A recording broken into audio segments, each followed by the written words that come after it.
Imagine you could shrink, not like in a dream, not like in a movie where everything conveniently stays the same but smaller. I mean, actually shrink. Your molecules compressing, your cells collapsing inward, the entire world around you expanding like a universe being born in reverse. Now imagine doing that 10 times over, every 21 seconds, until you're the size of an atom. I did exactly that. And what I found down there, what actually exists in that invisible world between your fingertips right now, let's start with something embarrassingly familiar. A banana. I know, you were expecting something more dramatic. But that's the point, because this journey from here to the atom doesn't begin in a laboratory or a particle accelerator. It begins in your kitchen. It begins with something you've held 1,000 times without ever really seeing. A banana is roughly the size of a human hand, about 20 centimeters long. And right now, standing next to it, I am a person. Normal, unremarkable, the same scale as everything around me. But in 21 seconds, that changes. 10 times smaller. Now I am the size of a coin, a US quarter to be exact. And something strange happens the moment you drop to this scale. The world stops being a place you move through and becomes a place you move across. The surface of this coin, which you've touched without a second thought, is suddenly a landscape. Ridges like mountain ranges, valleys carved by decades of hands and pockets and transactions, details you never noticed because you were always too big to see them. Here's a fact that should unsettle you slightly. The surface of a coin, examined at this scale, looks more like a planet than a piece of metal. But we're not stopping here. 10 times smaller. Now, I'm the size of the edge of that coin. Not the coin, the edge. That thin silver line you can barely see when you hold a quarter between your fingers. And this, right here, is where the world begins to get genuinely strange. At this scale, I'm in the company of desert sand grains. Floating, tumbling, enormous boulders of silica that drift like asteroids. And a single drop of water, something that falls from your faucet and disappears without thought, that drop of water is now a barrier, a wall, a force to be pushed through. We've taken 3 steps: banana, coin, edge of a coin. 3 steps. And already physics is starting to feel like a different language. But something is waiting for us at the next step. Something alive. Something that can survive the vacuum of space, endure radiation that would kill every living thing on Earth, and has been doing so for 500 million years. You've never seen it, but it's been living in your water all along.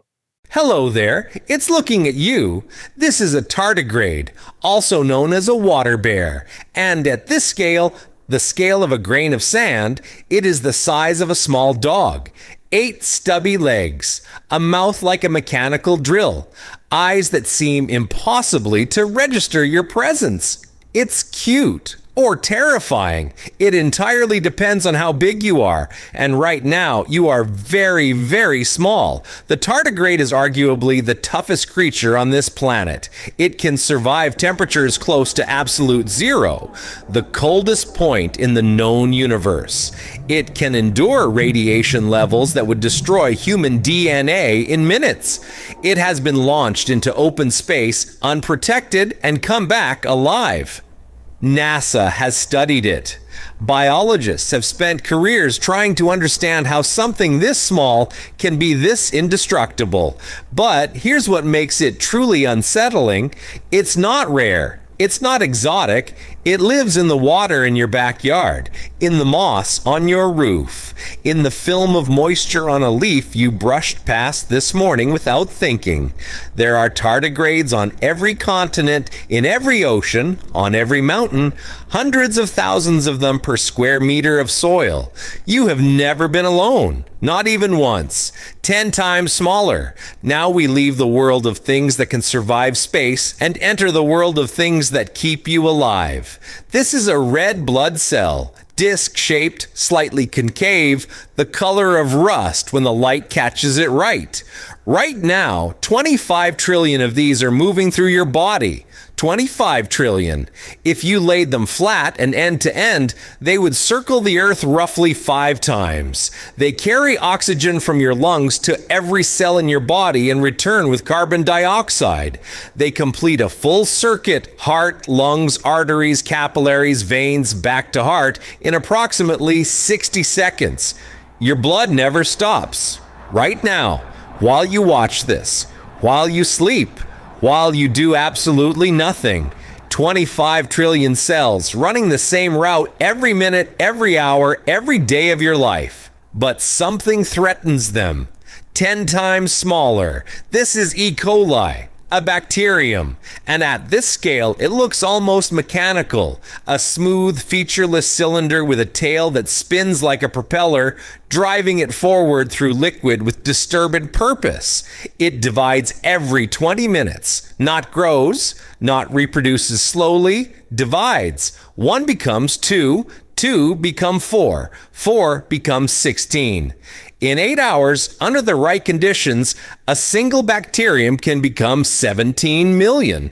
It produces a toxin that damages your intestines, that attacks your red blood cells, the cells we just watched carrying your oxygen. 99% of bacteria will never hurt you, but this one is hunting, and it doesn't know you exist. But wait! Because something is hunting the hunter. 10 times smaller. Meet the Bacteriophage, a virus. But not the kind you're afraid of. The kind that should make you feel, for just a moment, like the universe might actually be on your side. It looks like a lunar landing module.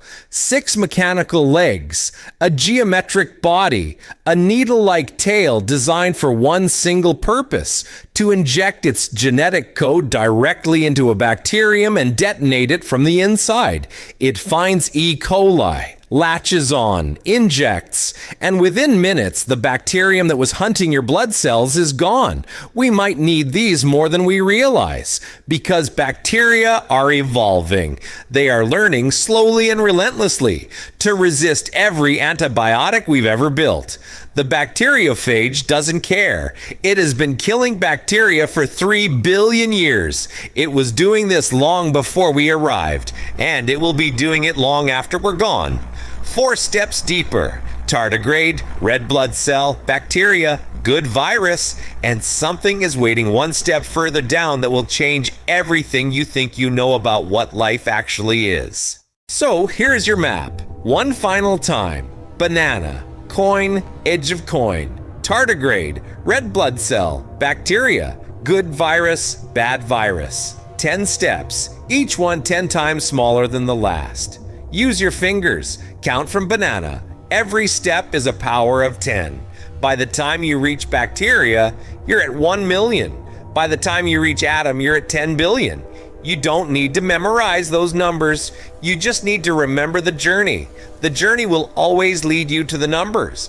And the next time you hold a grain of sand, really hold it, really look at it, I hope something shifts. I hope you feel, even for just a second, the weight of everything invisible inside it.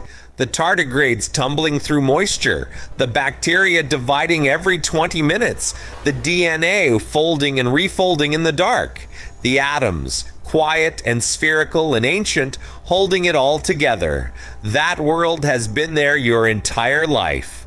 Now you have the map to find it. If this journey meant something to you, if it shifted something even slightly, leave a comment below. Tell me where you'd want to go next. Deeper into the quantum world below the atom where things get truly beautifully strange, or outward past the stars into the scale of the universe on the other end. Like this video if the 30-year camera shot broke your brain a little. It broke mine too. Subscribe if you want to keep exploring. The universe, both of them, isn't going anywhere. See you out there.